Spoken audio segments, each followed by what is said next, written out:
Well, good morning to everybody.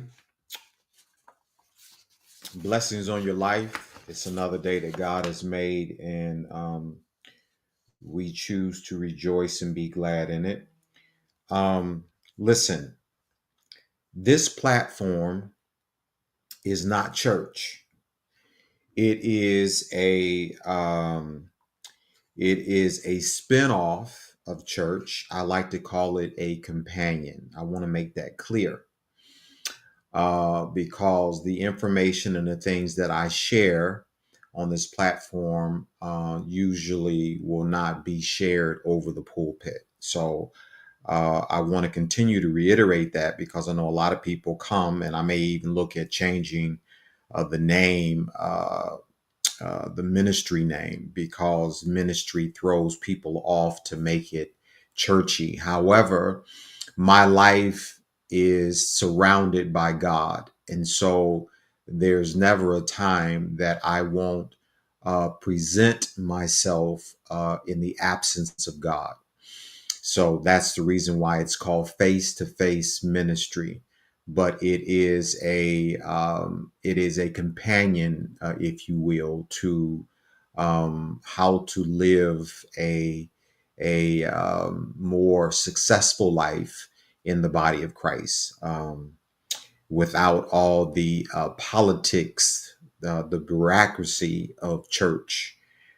I also want to mention that I don't use this time for people, like they had this thing long time ago when they was, getting these platforms up. Come on in, come on in. I'm gonna wait, come on in. No, that's not my deal. I'm not trying to get numbers. I'm not going after numbers. I'm going after souls. I'm going after healthy lifestyles. I'm going after change. And so I do it live most of the time because it's just easier for me. And I don't like to go back and do edits and all that kind of stuff. What you see is what you get. I don't make a lot of changes because I don't have time for a lot of changes in my life. So I'm authentic. I come before you. What you see is what you get. So that's the reason why I do it. Most of my audience, my participation comes off of my face-to-face ministry page, and they look at it at a different time. I do have the platform on YouTube. I don't get a lot of traffic through YouTube. And then my other personal page, well, of course, people, they just looking for other stuff. So we'll talk about that as well. But I share this. I share what my message is on my personal page as well. On last week, or the last time that we was together on Wednesday, we talked about altars of love with a contrast of passion and control. It was a contrast. We juxtaposed it to passion, and that was a message that was probably it was two messages, maybe three messages in one. But I dealt with the fee, which deals with the emotional side and the passionate side of a certain behavior or expression. And I also use that to illustrate that it's not gender related. It can be male or female because it denotes the passion of a certain thing, and you relegate that to how we go after what we go after today, and what posture, what passion, what emotion, how emotive is it that we put forth our efforts. Then the second part of that message dealt with a life of excellence, and I dealt with Daniel in that part, and I just talked about, Daniel was a person of excellence, trying to promote those of you that would listen and are trying to achieve more, to look at the life of Daniel and to see how he was, and to contrast that to how you are, or where you want to get to. And he is a good role model to get us there. The last point that I made was that of an altar of control. And with that, the purpose to emphasize that is that most people uh, will not relinquish control. Control is a big altar for people. It is something that they ascribe to. It is something that they will visit on a 24-hour basis. It is something that they are heavily convicted by. It is something that they will pay homage to, that they will pay money to, that they will sacrifice to.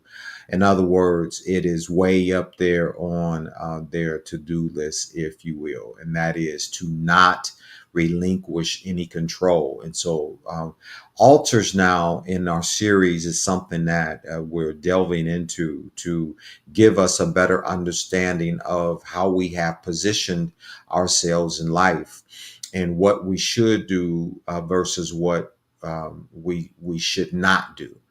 And so with that, we have the premier altar, and it's always in my backdrop, maybe not always, but it's always in my heart to present to you Jesus Christ and the cross. The cross is the altar. That is the place of homage.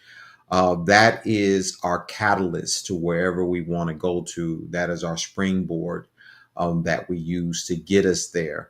All the other crosses are crosses with a twist.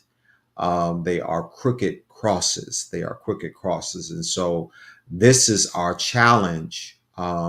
This is our bottleneck that we deal with on a regular basis, is how do we get back to the cross from all the other altars that we worship that has been put before us.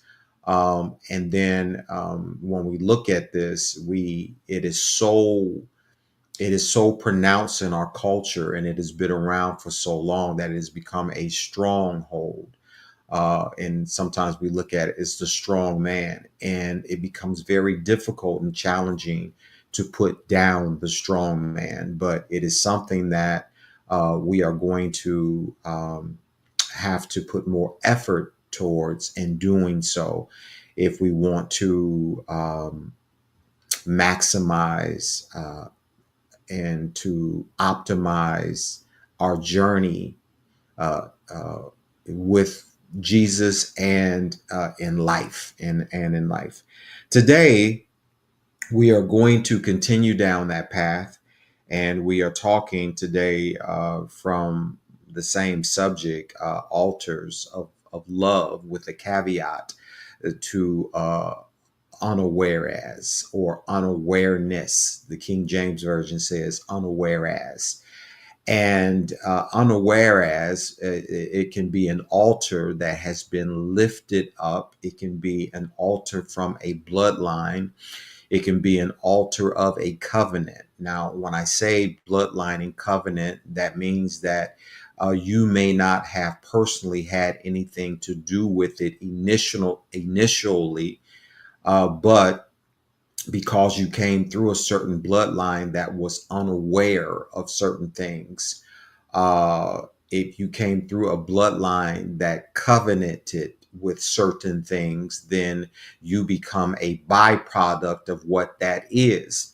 And so today we're going to talk about unawareness, and this is a very critical altar, and it is a very challenging place that needs to be understood, and it needs to be revisited more often than what it is. It's the place of I don't know. It's the place of I don't know.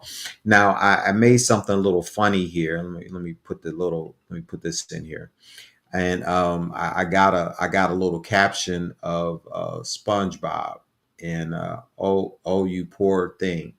And that is just an image that suggests that, you can look at the expression on his face, which is a depiction of a lot of us.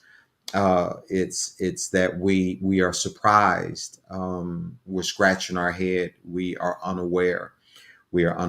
And this can be quite the challenge for us in many different areas of our life.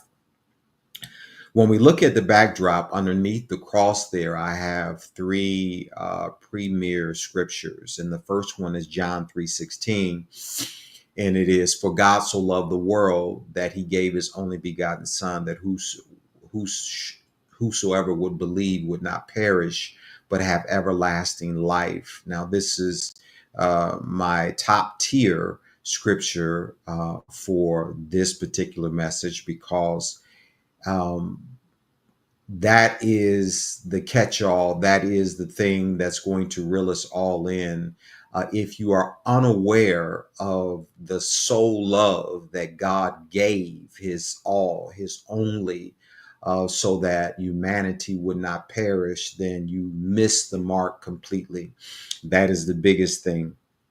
The next thing behind us is Ephesians 4 and 18. And Ephesians 4 and 18, it says, having the understanding darkened, being alienated from the life of God through ignorance that is in them because of the blindness of their heart. Again, Ephesians 4 and 16, it denotes unawareness, be it darkness, misinformation, miscalculation.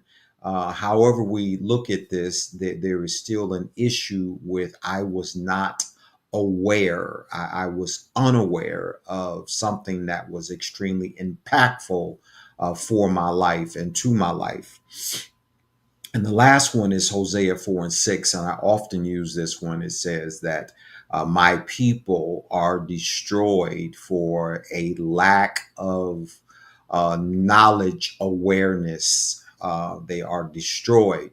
Some people say perish, but they go down a pathway of destruction. And not only are they destroyed, but the legacy is destroyed. Their children is destroyed because there was not enough awareness, and the right awareness in the bloodline. There was not enough awareness in the covenant.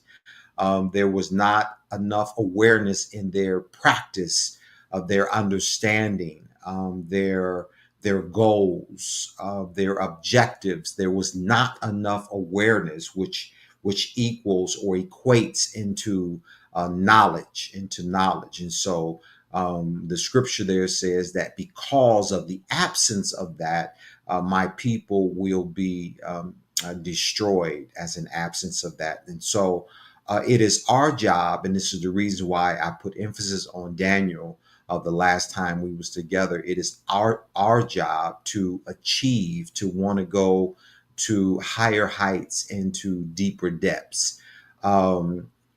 We have become a people slash quote a church of complacency, and we have accepted or become very comfortable with the norm of yesterday. And hopefully I can get into that today, because at some point, what you will have to understand is that the glory of Moses has faded away. The glory of Moses has faded away. And it is a travesty to be in a place that God used to inhabit, and not understand that God is no longer inhabiting that place, or he's no longer in that position, that posture. It's not to say that God has changed. It just means that the time has evolved. And as evolution takes place, we have to find the God of that moment, of that time, in a different place. The Bible talks about towards the end of Moses's life, the veil, he represents the veil, he represents the law, he represents death. And although those were good during that time, it was a time that was fading away. Hence, it was a system. And this is one of the reasons why God hid Moses and he buried him in a place where he says, I don't want you to find that, no more because I moved on from that to a more clearer veil, to a better covenant, to a different law. And so it's again a travesty if we don't coming to a saving knowledge, or if we position ourselves to be in a place of unawareness, if that's a word. The scripture, King James says unaware as. But if we continue to be unaware, and hopefully if I have time, I'm going to give some practical points of unawareness, and how it can really beat us down to be unaware. So, altars of awareness, or unaware as, have many have went to prison because they were unaware as a small detail in a court case. It happened to OJ. It happened to R. Kelly. Um, in OJ's case, and now I'm getting to the practicality a little bit. Now I may go back and forth, but however, I want you to get the spirit, get the wisdom of the lesson that I'm giving you today, because you have a practical side of life and you have a spiritual side to your life as well. OJ said this when he was going to court, because there was some items that belonged to him, and without all the details, he went in and he took his stuff, but it wasn't his stuff anymore. Although he was the name behind the stuff and on the stuff, he felt that he could go in and run roughshod in an area where he was not allowed. And so I'll never forget the day that he went before the judge, and the judge was sentencing him. And he looked at the judge and he said, "Judge, I didn't know." He says, "I didn't know. I didn't know." Well, as Kevin Hart would say, if you don't know, now you know. Now you know. And so that detail of not knowing that uh, he could not have access, although he felt that the belongings was his. That detail landed him in prison. Now, that probably wasn't the only thing. He had gotten away with allegedly murder prior to, and they didn't get a chance to cash in on that, so they probably was just waiting to get him. Anyway, the point is that there was a level of unawareness. The same thing with what happened with R. Kelly. And he deserved, if he did what they said that he did, he deserved to get what he got and be where he's at. But there was a level of unawareness in his behavior that also participated in him being in the position that he's in today. Covert operations of systems and structural polities that keep certain people in the dark, promoting what they have spent a lifetime fighting against. And I want you to hear this. This is covert operations and systems and structural polities that keep certain people in the dark, promoting what they have spent a lifetime fighting against. Now watch this. The movie 88, I watched it on the day before yesterday. I watched the movie 88 on Prime, and it illustrates a system with a brilliant design to exalt one race and to keep another marginalized, using the marginalized race to promote the center. The center now is the hegemonic power, the wealthy, the 1%.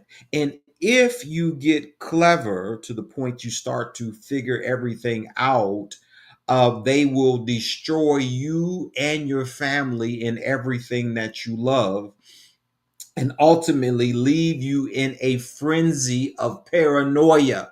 If you get a chance to watch the movie, it is a movie that talks about different systems and structures. And there was a black man that was running for president, for a president position. And ultimately, the covert operation underneath it was to continue to promote an Aryan nation, or in other words, a white supremacy, to keep a certain race elevated at the top and at the center. And the irony, or the ironic thing about it, was that they used the black race to do the work, and the black race did not even know, nor did most people know, that there was a system, a covert operation that was working behind the scenes. And although their approach in their campaign, I'm talking about, for the black man to become a president, all that was good and it was all innocent. But underneath it all was another operation in a system to keep the black people marginalized, but make them believe that they were excelling in life. Very interesting movie. If you get a chance to look at it, it is an eye opener, and it will help you to understand systems and structures and how things have been put before us by design. Unaware of too much to drink and to eat. Unaware of too much to drink and to eat. Unaware of knowing. When you look at too much to eat and too much to drink, a lot of times people say they don't think that sin or too much eating is a sin. The Bible talks it as being gluttony, but you can be unaware that you're eating too much. It's too much. Unaware is too much of a certain thing that you may be eating unaware. And then you could be unaware that you are drinking too much, or you're drinking too much of the wrong thing, or too much of a certain thing. So unawareness can be a very crippling altar for us that we pay obeisance to, that we visit on a regular basis. And so you say, well, how do you polarize eating? Because our life is circled around restaurants and around the kitchen. When we have company, we gather in kitchens where it's food at. So it is a central point, and it's something not to be taken lightly. In the same way with drinking, and we can take that and go down so many roads with drinking, and how it has played a big part in our life. Unaware. I was 16 years old, and I was unaware that when my dad had a bootleg bar, and he and my mother were separated at the time. He was living at another house, and I went over to the house after a football game. I was 16 years old, and he had a whole plethora of different spirits: wine, whiskey, cognac, 151 rum, Patron, Ciroc. I'm just kidding. Ciroc wasn't out at that time, but all the good stuff, right? Jim Beam, all that stuff. He had that, and me not being aware that my system was pure. And I just had the fellas over after the football game, and we were experimenting, not knowing what we were doing, unaware. I just started throwing down shots of 151 rum and Coke, because that was the cultural norm at the time. And that's what I heard everybody would drink. And so I couldn't drink the rum by itself. It was just too strong and too nasty for me. And so, but once I put that Coke in there, I was just throwing them down, unaware of what it was doing to my body. And so shortly after we left the house, we just went over there and we drank. And then we left the house, and one of my football players took me home, dropped me off. I go into the house. My mom said, "Go pick your brother up." I said, "Where are the keys at?" The keys were on the refrigerator. I got the keys. I got in the car. I went 5 houses down the street. I made a left-hand turn and I went to sleep, unaware that the reason that all that was happening was because of what I had put in my system. I drank too much of something that I should not have drank at all. But as a result of that, I found myself a mile up the road. I could have killed a baby, a son or a daughter or a mother or a father. I could have did anything during that process unaware. But God stood in the gap for me. It saved God. It was God. How y'all say God did it? But I get a mile up the road and I wrapped. My mom had a brand new cutlass, where it was like new, and I wrapped it around the telephone pole and only had a window to get out of. I still got the scars to show for it today. You may not be able to see it, but I got one right here. But anyway, the point is that I was unaware of what that could do to me, and it was drinking. Eating could be the same thing. And that's the reason why I say we can continue to go down so many different roads. Unaware of knowing when to be quiet or still. Unaware. Sometimes you can be in a room and it's not a time for you to block out or to blurt out everything that you know or that you want to say. Sometimes you need to fall back and read the book of Proverbs when it talks about a quiet spirit, or the wisdom. It deals with the wisdom of a man and how unwise he is and what it yields him to say everything that he knows. And so when you don't understand a lot of things or you are unaware, it can put you at a great disadvantage. Unaware of the voice of wisdom in a relationship and how that can bring you trouble. Oftentimes, we like to refer to it, especially with women, if I can use this example, as being naive. Naive. A lot of times we get into relationships. It don't have to be relegated to a woman. It could be a man. It could be a job. It could just be a friendship. But you never know what you get into and who you're getting into it with. But you can be so unaware. And a lot of times this also shines a light on your what we call discernment. And it's not being aware of something. I did not discern that. I did not know that once I started spending time and putting effort into this relationship, that this man was going to hurt me like this. This man was going to beat me. This man was going to have an affair, or vice versa, a woman or a relationship that you have with some associates or some acquaintances or what have you. Those things can be so heartbreaking. Now, the caveat to this is that everything is not designed for you to escape. But still, there is the wisdom of unawareness.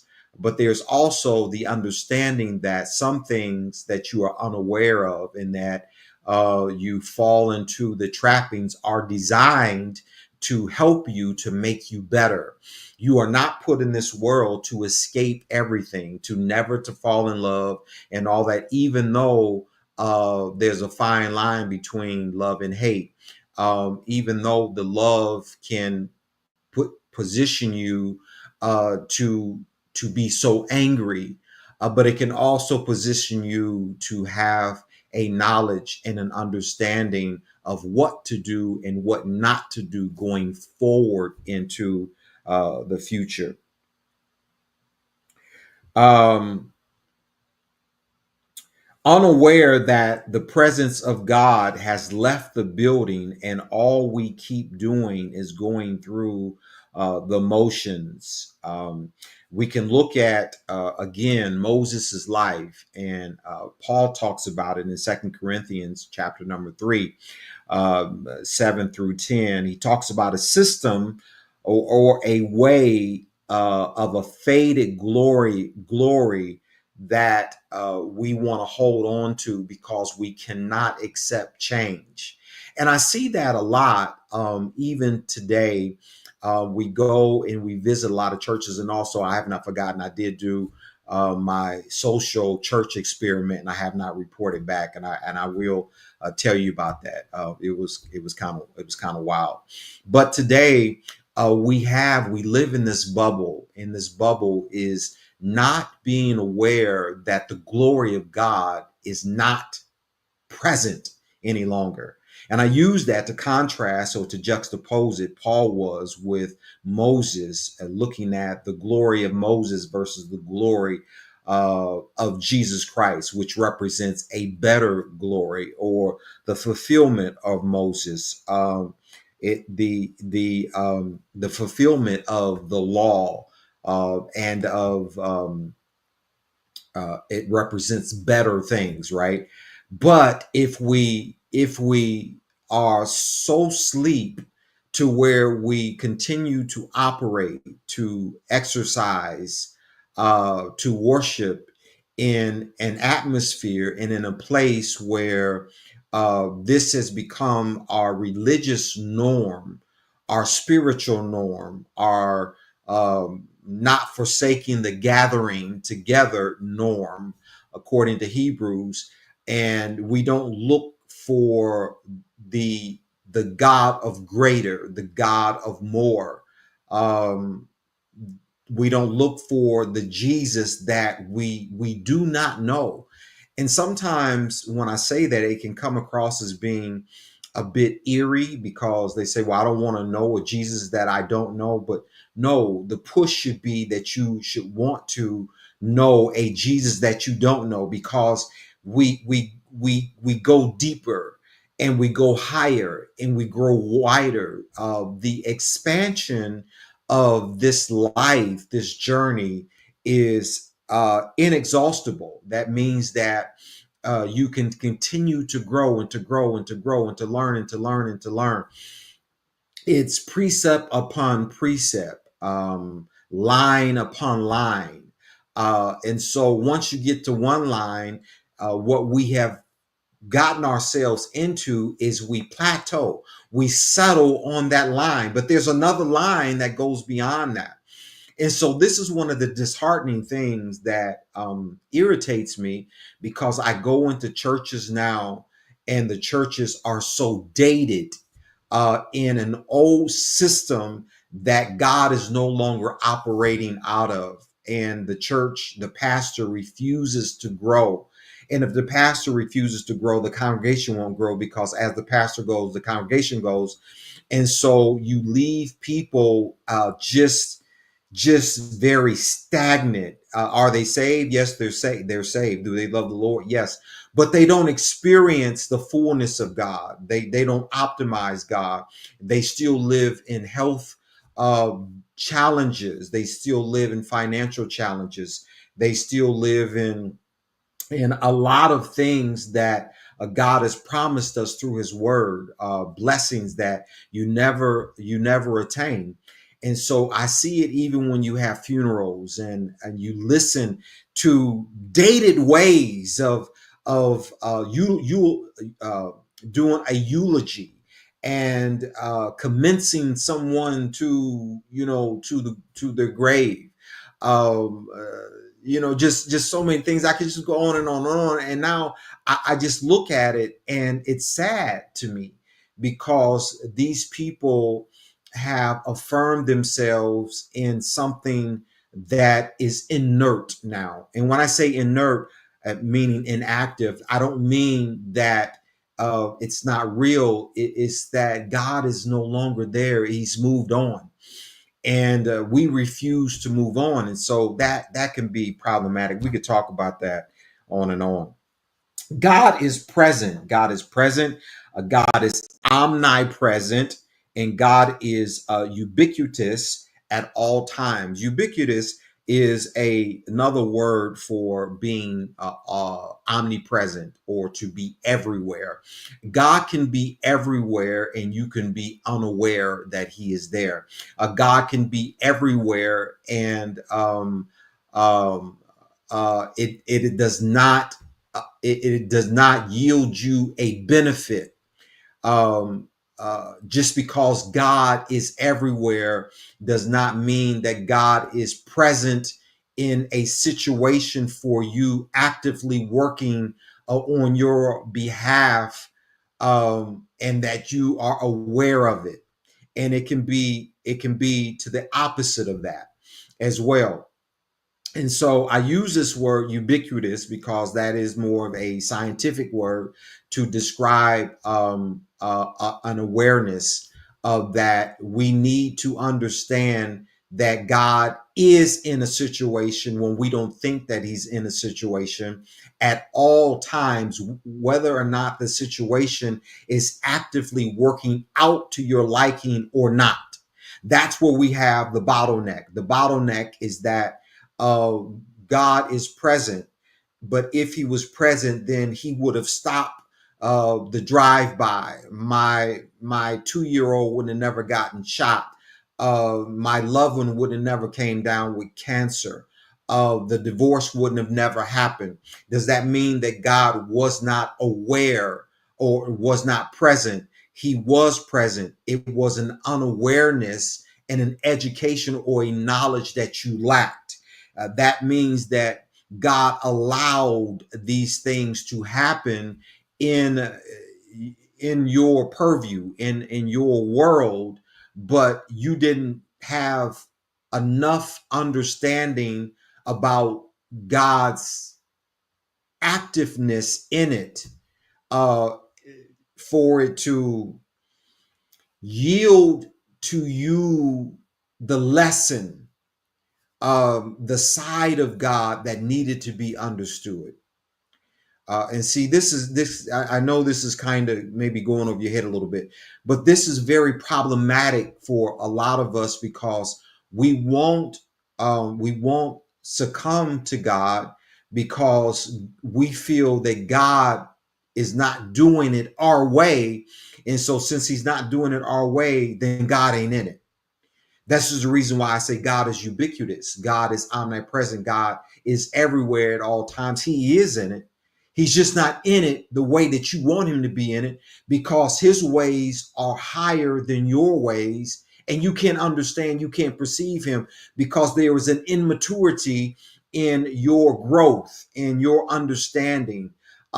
And so when you have that, you just have to walk it out. You suffer it out and you get mad and you walk with your head down and you complain and you murmur. All these things happen because you are unaware of the God of your circumstances.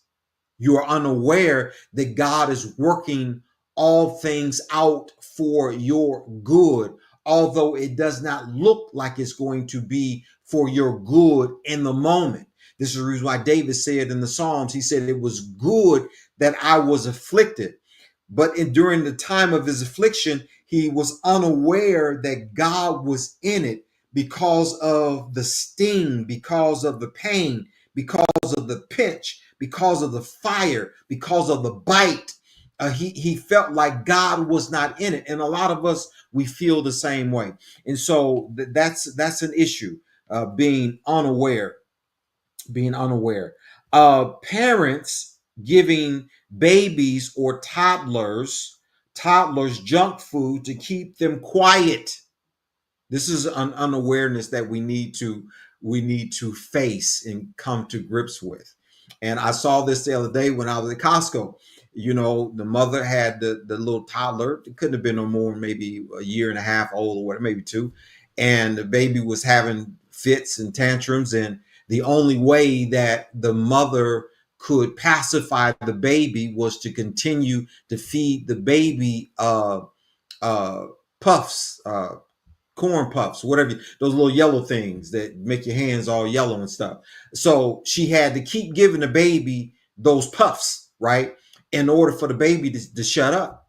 Other than that, the baby's going to keep whining because we have a norm that this is how we medicate certain things. Now, I'm saying this, I know a lot of y'all say, well, I mean, this message, blah, blah, blah, this is not making me jump, this is not making me feel warm, but it's going to make you live if you listen and you pay attention to it. So the toddler continues to get junk food. What this is doing though is setting them up for health challenges and a short lifespan. This is the part where we have not we have not leaned into to bring our bodies into a saving knowledge of preservation. And we set our children up.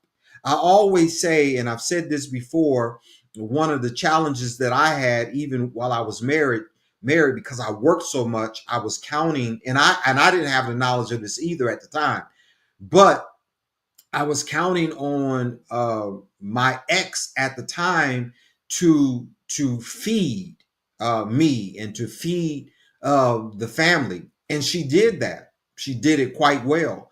The issue is, and the issue with all of us, because it's a place of unawareness or ignorance, is what are you feeding?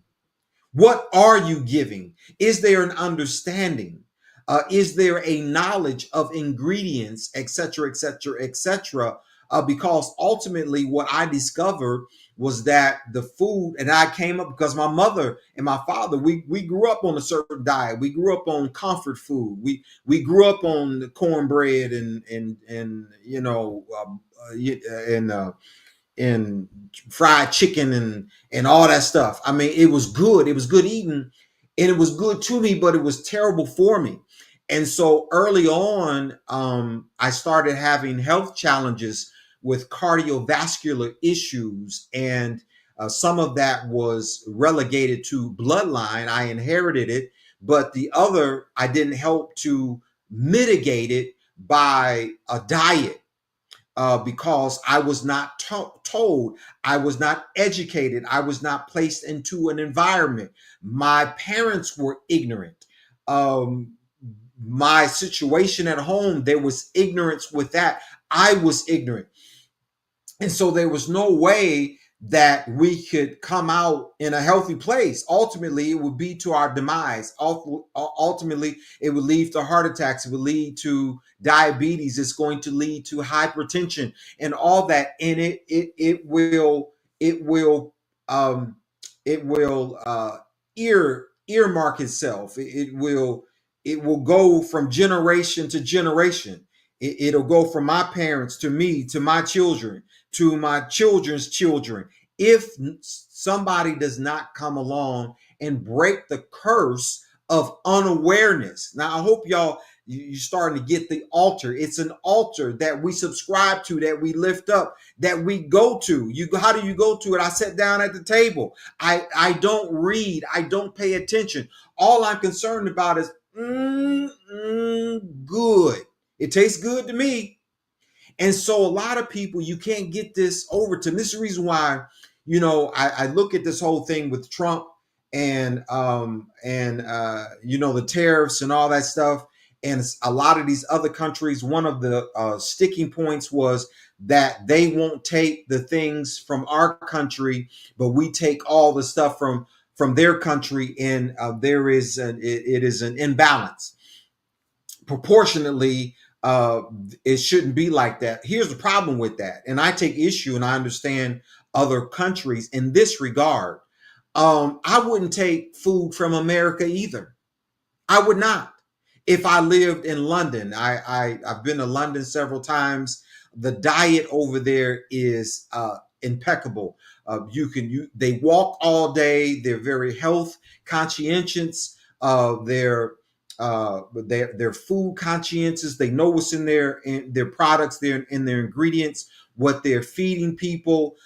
They know that soft bread is not really bread. It is packaged bread. It is preserved bread. And if you're going to get bread, the more dense the bread is, the harder the bread is. That's more of bread.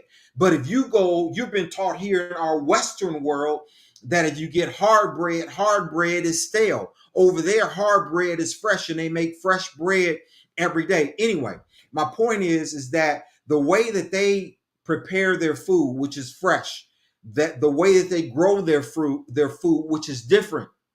They say that what they say is, y'all ignorant people over there in America, there's no way that you're going to give me a cow. There's no way that you're going to give me a pig. Why? Because of what you feed your cows, what you feed your pigs. The way that y'all promote money. The thing that keeps you going is how many pigs can I get to 800 pounds? How quickly can I get them there so I can get them to the slaughterhouse? Because after that, it means money for me. They don't care about the health. They don't care about how many restaurants they sell it to, and whatever the pig ate, all the antibiotics, all the everything, the GMOs, all the stuff that was inside that caused the pig and the cows and the chickens to grow so fast. They can't get it out of them. Then it becomes you, because you partake in it. So with this imbalance, I understand that part, although I lean into the tariff piece, because I do think that if I'm going to give you something and you're going to give me something back, it's got to be somewhere in there where it balances thing out. But when it comes to lifestyles and how we understand a healthy living and food and all that, no, I lean into foreign countries all day long, because we got that mixed up, and we have a shorter lifespan just about any other country or nation because of what we go after, and we go after stuff. I got to keep going. So unaware of food packaging, I got that part. So let's keep going. There has been a culture, system, and structures designed to blind our minds so we walk in darkness. I watched a job fair that featured health benefits using frequencies. Frequencies are good and bad.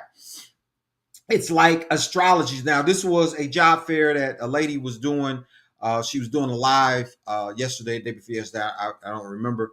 But this one lady was, she was promoting a healthy lifestyle, but she was promoting it from a place of altars that it was good and bad, because she got into frequencies. Now, frequencies, scientifically, there's some truth to it, but there's also a twist to the truth. It's like, does frequency have a bearing on how we feel, how we live, how we can be healed, and all that stuff? It's true that. But on the flip side of that, depending on what altar you are at and how they are serving the ideology of frequency to us, you could be attaching yourself to a demon. It's like just like astrology. It does astrology, the tales of stars and what they mean, and you go around the zodiac and all that in astronomy. Is that real? Does that have truth in it? It certainly does. Back in the day before the scripture was written, it was the way that you could follow God. It was you follow God through creation, through the stars, through the moon, through the sun, and through all that. And that's true. And it would tell a story. It would tell you times and seasons and all that. That's scriptural. But then it came a point to where God says to do away with all that, because the one that is the fulfillment of astrology, astronomy, stars and moons and all seasons and all that is Jesus Christ. So then he says to don't do that. Don't do that no more. Why? Because the enemy can get in it. That was kind of the crux of the movie 88. In the movie 88, going back, I don't mean to digress, but in the movie 88, they discovered this covert operation was from this organization called Crooked Cross. It was the organization, and it was the swastika sign. And so, with a crooked cross, what it's saying is that there's a part of it that's true. And the cross, the regular cross is like this. But when you look at the swastika has a little dash on each leg. On the horizontal cross that goes across, there's a down and there's an up. On the vertical, there's a sideway this way, and there's another one that goes that way. So now the cross is no longer the cross. It is a cross that has a perversion to it. It is a cross now that is crooked. So at one time, it was authentic. It was real. It didn't have the other stuff attached to it. Just like astronomy and astrology. Before the Bible, before Jesus, it was the prescribed medicine that you go to. But then after Jesus, then you do away with that because it's no longer the truth. But a lot of us are still patterning ourselves instead of following Jesus for the sign, the age of Aquarius and Capricorn, and I'm a Leo and I'm a Sagittarius, and going to the horoscope to figure out how am I supposed to feel every day? What am I supposed to do every day? What should I expect? What's my personality going to be like? All this crazy stuff that a lot of times when you look at it, it yields you a truth in, you say, well, you know what, when I read my I'm a Taurus, and when I read what my sign was today is exactly the way they said it was. But that is a trick of the enemy. That's a crooked cross. Yes, it could have some variation, but see, you got to understand that the enemy comes to be a diversion. He is a counterfeit to everything that God does, to what Jesus does. He is a counterfeit to it. So this is the thing that we got to get to and get away from, these other altars that we are lifting up and that we are raising up. Again, this is a altar of unawareness. All right. So astrology and all this. So it's got a twist to it. Success and status is another trigger for unawareness. Success and status, because the system defines success as money, likes, interests, good times, etc. God defines success and outstanding status as obedience, love, giving, long suffering, removing all other gods from your life, which are worldly influences. That's how God defines success and status. But we have lifted up these other altars unaware of, or unawareness to, and so we pay homage to it. We pay money to it. We pay obeisance to it. We subscribe to it. We believe in it. We're convicted by it, right? And so this has become very problematic. I got to close. In my close, I'm going to do an experiment, and this will be either tomorrow or Tuesday. And in this experiment, I'm going to package in a whole lot of lies, perceptions. I'm going to deal with pride, ego, perceived super status, or one who has made it. At the end of it, the takeaway is for you to see yourself and to see how it's a trap and a snare of deception from a worldly view that is a stronghold we have to get delivered from. Now, I'm gonna be 60 years old if the Lord says the same in a few weeks. I did not celebrate any other birthday for myself. My 50th birthday, my 40th birthday. Most of y'all know that I had some educational achievements. I had 13 plus years somewhere in there of higher education. I have 4 degrees. My last one was a doctoral degree. And I did not celebrate that according to what I felt I should have been. I should have celebrated it, or I should have been celebrated. I'm saying all that to say this with what I just said. On tomorrow, I purchased a Lamborghini.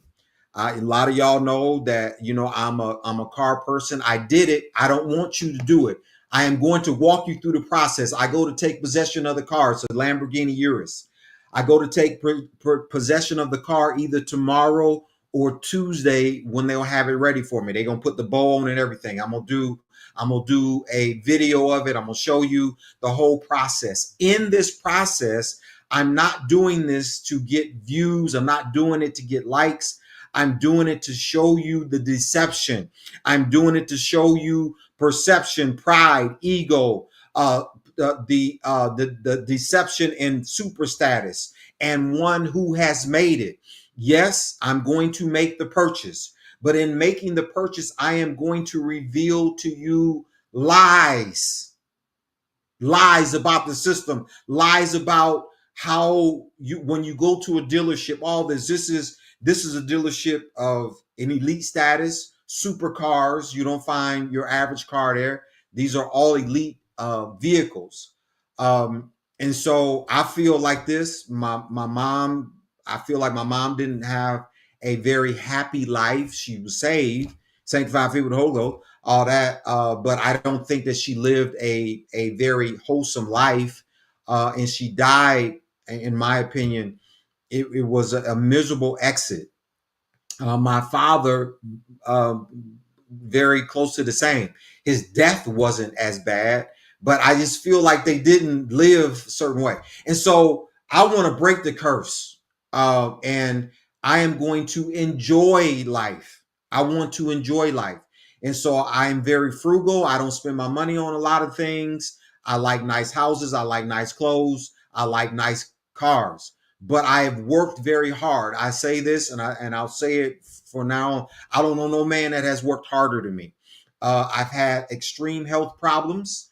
I don't know when God is going to call me home, and I don't know why I shouldn't be able to drive a Lamborghini or a Ferrari if the rappers on the street that don't spit no knowledge, don't ain't concerned about nobody, is out to hurt any mother's daughter, is smoking weed and doing this and that in a very illicit lifestyle, but yet they can have gold and silver and big houses and all these cars and all this stuff and magnify it, then me being a child of the king, why can't I have it? I'm not trying to put it out there where, and people that know me, I got a lot of stuff, but I don't advertise it. This won't be, it'd be my first Lambo. Okay. And I'm saying my first because the next one, because I was going for a Porsche. I was going for the Porsche or the G-Wagon. And after I got it, I said, you know what the heck? Okay, I'm gonna go and I'm gonna do it this way. So I'm gonna show that, but I'm doing it for different reasons because I know the engineering. I've been studying these cars for a long time. I know the engineering behind it. When I get it, I'm not getting it to say, hey, look at me. I'm getting it because I like it. If nobody else ever sees it, if it stays in my garage, one of the commitments that I'm trying to covenant with myself is to drive the vehicle this time. Drive it, Donnie, drive it. Don't get something and just let it sit in the garage. And I usually keep cars forever and they just end up just sitting there. But anyway, so I'm going to do that experiment, but it's for different reasons because I want to show you what unaware is in a different setting, to be unaware of when you approach these people, how they would try to take advantage of you, to be unaware of who you are. One of the things that they try to do to me was, and usually I buy my cars cash. I couldn't afford to do this one cash. But when they did my credit and all that stuff, they still tried to come back and tell me that it was a certain percentage, and they tried to give me 7.5, and I said, oh, no. I said, you're not gonna give me 7.5 because I know not the credit score, but I know who I am. And I know my credit score was 790 something, and one was 797, one was 798, whatever it was. But I said, it's not about that. It's I know who I am. And so I was aware. And so when they talked to me and they was trying to make more money on me, I said, now, let me tell you something right now. I said, I know who I am. And I said, so this is what we're gonna do. I'm going because prime is 7.5, but when you do cars, they got deals. And so I end up getting the rate at 5.7, 5.8.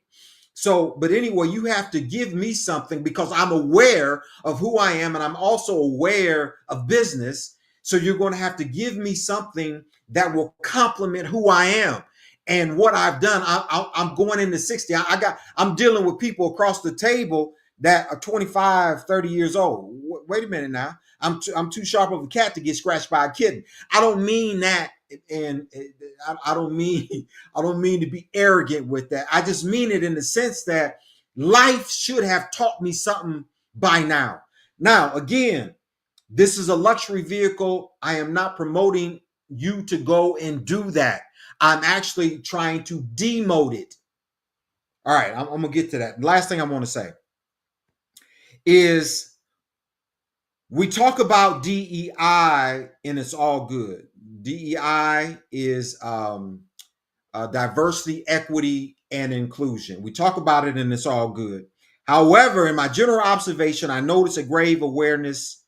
I notice a grave unawareness deficit, and seemingly not many people care. That is the equity of knowledge, and that some have and others need, but it is not pronounced in the fight.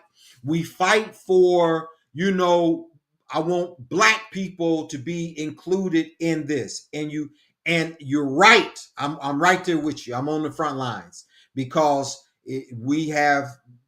there is a inequality. We understand that, and all the other stuff. Black people, brown people, all that. There's a lot of inequities that has presented itself before us that is not fair, and we go after those things as it relates to, again, feminine, how it's going to make us feel, how we can project our images and all that stuff in our population and the spaces that we live in. So all that's good, and I want to be measured under the same light and standards as a lot of other people. But here's the travesty to it, y'all, and the unawareness that grieves me is that what I don't see is I don't see DEI going after knowledge. We have to go and strip, run roughshod, pull, sit down across the table, whatever it takes. You got to get these books out. You have got to get the knowledge of the hegemony, the superior race, those that are trying to keep you at the margins. So yes, I'm going after the job, and that's great. Okay, we need to, y'all can keep us out of the job place. That's great. But not just because I'm meeting a quota, not because I've got 50 whites and no blacks or browns. I want it because even though a lot of the whites may not have the knowledge and they get the position because of a privilege, but I still want to know, this is what I'm going to show you on tomorrow or Tuesday, that it's knowledge, that if I had not known what I knew, then I would have been paying a whole lot more money. And the reason why I'm not, because I called them on their bluff.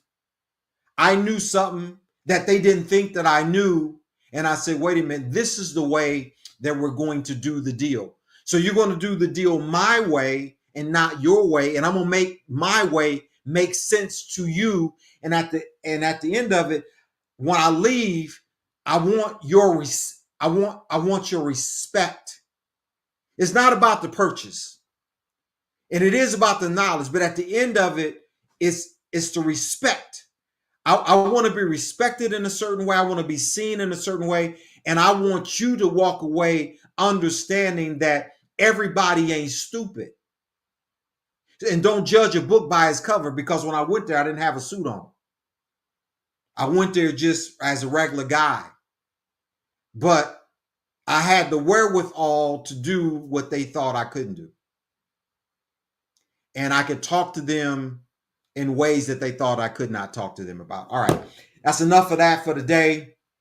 Again, I'm not trying to, I hope y'all hearing me. This is not me elevating. I'm not elevating. I'm going to downplay this. I'm just giving it to you to show you a different slant of unawareness and how the systems have us all messed up. They want you to drive what you can't afford and to keep you at a certain status, and then have everybody else look at you and say, I want that, I want that. That's the reason why I don't go out and I showboat. I don't show. Can't nobody tell you that Donnie showboats, and I got stuff that I can showboat with. Do I like stuff? I do it, but I'm secluded. I'm subdued. You know, I do what I do because I like it, because it makes me feel good. But at the same time, I don't go out and get things that I can't afford. As I said before, and I mean this, if you're buying a Louis Vuitton bag, be able to buy 10 of them. Anyway, I digress again. Share this with a neighbor, with a friend, with an enemy. This won't do anything, won't help anybody if you don't help me put the word out. Okay. Share it, give it a thumbs up, give it a like, listen to it more than one time. I've got all kind of stuff in the archives that you can go back and you can listen to. Just because it's old doesn't mean that it does not produce fruit and benefit for you. All right. Know that I love you. God loves you so much more. I want you to go in God's love and God's peace, and most of all, go in God's grace. I am Dr. Donnie Eatman. I am the face of Face to Face. Until we meet again, love, peace, and happiness. Shalom.